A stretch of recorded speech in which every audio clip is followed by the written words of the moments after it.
Hello मेरे दोस्तों, कैसे हैं आप लोग। मेरी उम्मीद और मेरा विश्वास आपके साथ है सब कुछ अच्छा और बेहतर होगा। बहुत सारे सवाल आए थे, उसमें से एक सवाल ये था कि सर सिंगापुर में हम कौन से वीज़ा पर आएँ, आप इसके बारे में गाइड करें।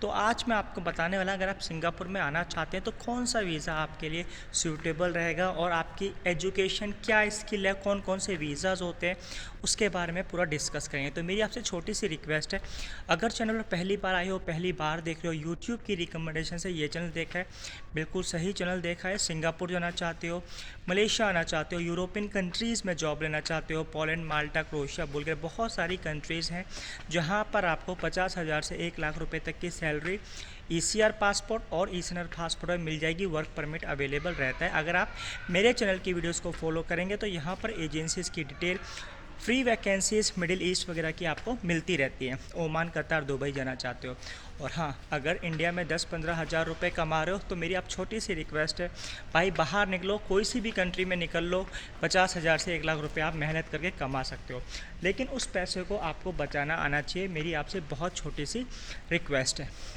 अब बात करते हैं कि सिंगापुर में कौन से वीज़ा पर आना चाहिए। तो देखो ऐसा, सिंगापुर में 3 तरह के मोस्टली वीज़ा होते हैं, वर्क परमिट, एस पास और एम्प्लॉयमेंट पास। लेकिन ये वीज़ा हमारे हाथ में नहीं होता, ये वीज़ा अप्लाई करता है एम्प्लॉयर। अब इन वीज़ा पर आपको क्या क्या रिक्वायरमेंट होती है। अब बात करते हैं कि अगर आप वर्क परमिट पर आ रहे हो तो जर्नल वर्कर, फैक्ट्री वर्कर और कंस्ट्रक्शन में और स्किल्ड होता है। अगर आपके पास वेल्डिंग वगैरह का डिप्लोमा वगैरह है तो आप एज अ वर्क परमिट पर काम कर सकते हो सिंगापुर में। तो ये सारी जो चीज़ें हैं वो आपकी एजुकेशन, स्किल और एक्सपीरियंस के हिसाब से डिनोट होती हैं। आप अपने हिसाब से नहीं डिसाइड कर सकते कि मैं एम्प्लॉयमेंट वीज़ा लेना है और आपके पास एजुकेशन बार भी है। तो भाई एजुकेशन के हिसाब से सैलरी क्राइटेरिया जो, और आपकी स्किल और आपकी जो एजुकेशन है, जो स्किल है, वो हाई डिमांड में है, तब आपको वीज़ा की कैटेगरीज डिमांड में कैटेगरीज आती हैं। एग्जांपल के तौर पे, अगर आपने 12वीं पास करी है, आईटीआई कर रखा है या वेल्डिंग वगैरह का डिप्लोमा है, प्लम्बिंग वगैरह का काम आता है, तो आप वर्क परमिट पर आराम से कंस्ट्रक्शन इंडस्ट्रीज़ में काम कर सकते हो, जिसकी सैलरी 800 से 1200 यूएस सिंगापुर डॉलर होने वाली है।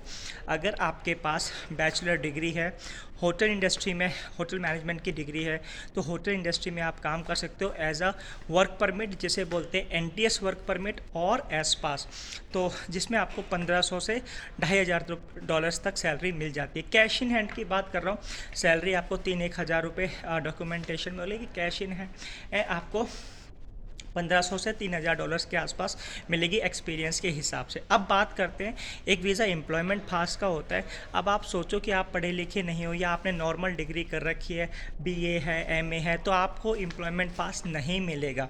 एम्प्लॉयमेंट पास उनको मिलता है, आईटी प्रोफेशनल्स हैं, मेडिकल प्रोफेशनल्स हैं या हेल्थ केयर प्रोफेशनल्स हैं, कुछ ऐसी यूनिक्स स्किल्स हैं जो हाईली डिमांड्स में हैं, मीन्स जॉब्स ज़्यादा हैं, उनके पर्सन कम है, उनको एम्प्लॉयमेंट पास आराम से मिलता है, क्योंकि उनके पास PhD, masters in specific degree होती है स्पेसिफिक फील्ड में, और बहुत एक्सपीरियंस होता है उनको एम्प्लॉयमेंट, जिसकी सैलरी 8,000 से 10,000 डॉलर तक जाती है। तो ये चीज़ें हैं। अब बात करते हैं कि भाई हमारे जो नॉर्मल बंदे हैं, हम जैसे नॉर्मल बंदे हैं, तो भाई इनके हमारे लिए तो वर्क परमिट और एस पास तक ही हमारे को मिलता है मोस्ट प्रोबेबली। तो ये चीज़ें आप डिसाइड नहीं करोगे, आपका एम्प्लॉयर डिसाइड करेगा, आपकी एजुकेशन डिसाइड करेगी। अगर आप आईआईटी के ग्रेजुएट हो तो आराम से आपको एम्प्लॉयमेंट पास बड़ी एमएनसीज़ में मिल जाएगा। तो इस तरह से कैटेगरी सिंगापुर के वीज़ा की है।